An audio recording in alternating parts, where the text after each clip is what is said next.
Hello, very good morning. Class seventh के आज की इस वीडियो में हम चैप्टर 4 का सेकंड भाग the essay that made trees Bloom पढ़ेंगे।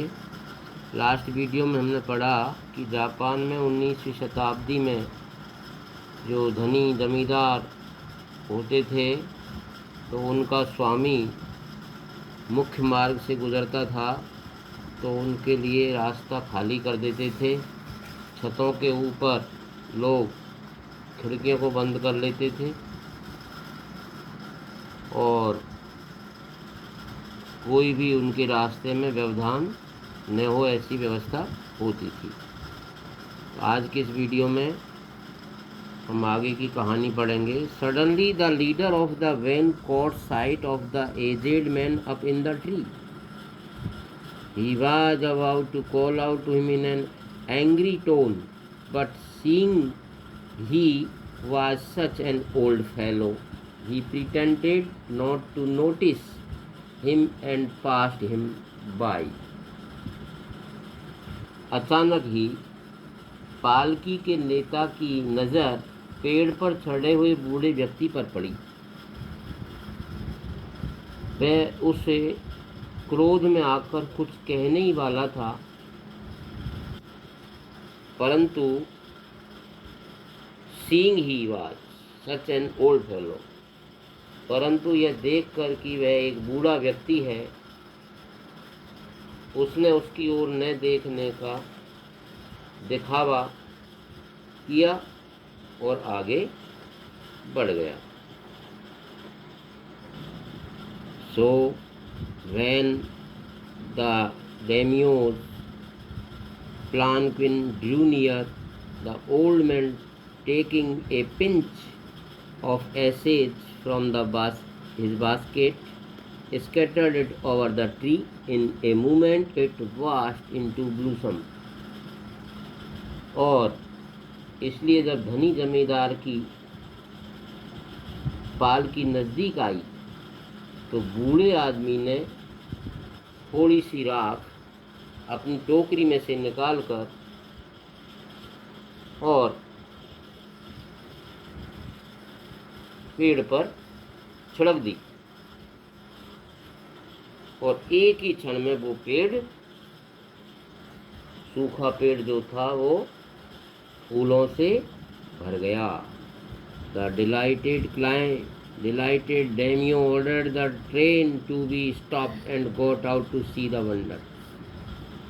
खुशी के मारे उस बूढ़े व्यक्ति को अपने पास बुलाकर उसने धन्यवाद दिया और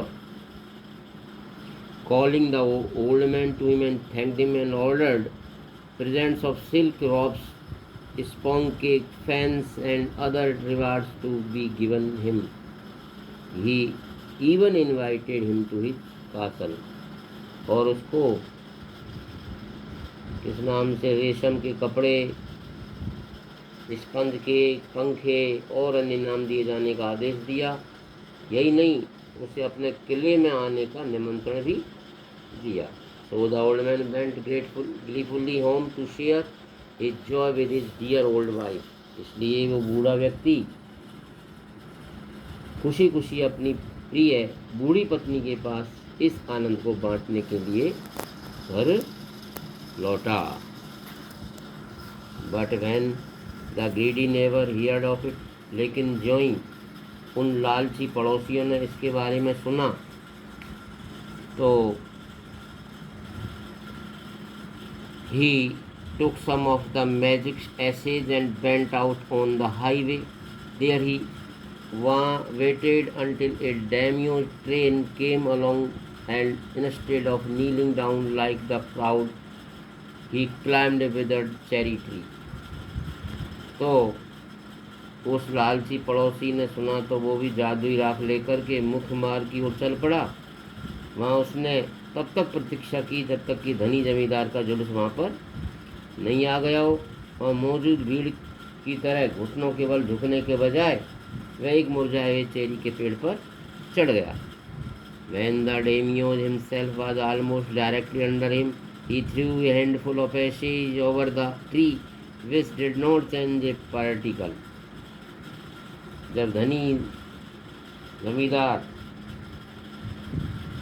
शीघ्र ही मौजूदा भीड़ की तरह घुटनों को जा नहीं बैठा था और पेड़ पर चढ़ गया था वो, तो जब धनीदार स्वयं उसके पेड़ के नीचे आया तो उसने मुट्ठी भर राख पेड़ पर डाल दी, जिससे पेड़ में न तो थोड़ा सा भी परिवर्तन हुआ, अर्थात उसके राख डालने से पेड़ हरा भरा नहीं हुआ।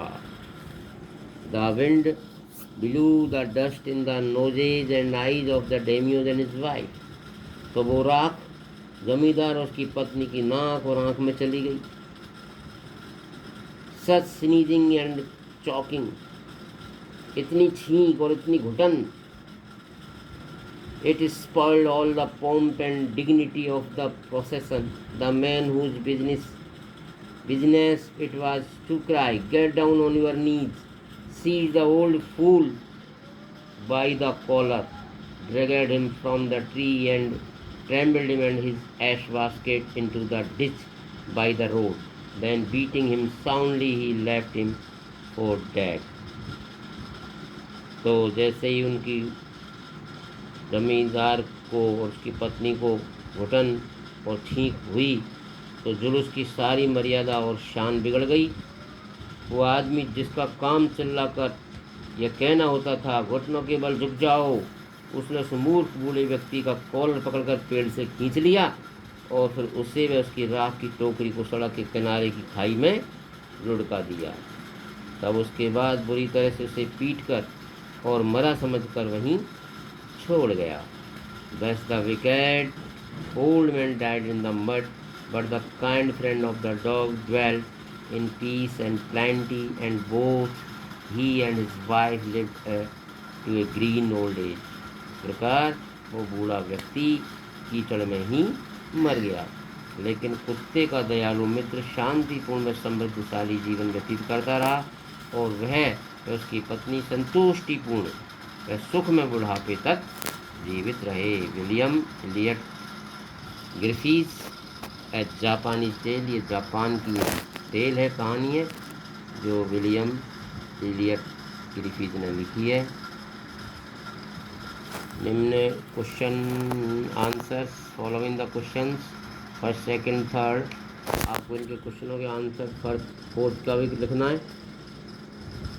And write with language, read the following conversation, what are you doing, I am reading book, ये कन्वर्सेशन भी आपको रीड करनी है।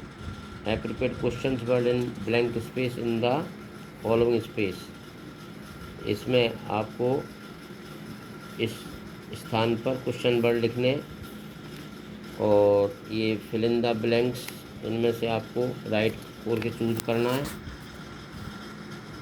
इनमें आपको इम और इन ऐड करना है और इन सर्किल द करेक्ट आर्टिकल, इनमें आर्टिकल को सर्किल करना है। इस प्रकार ये चैप्टर कंप्लीट हो जाएगा। आज के लिए इतना ही पर्याप्त। नेक्स्ट CV चैप्टर अगले वीडियो में पढ़ेंगे। Thank you, good morning once again.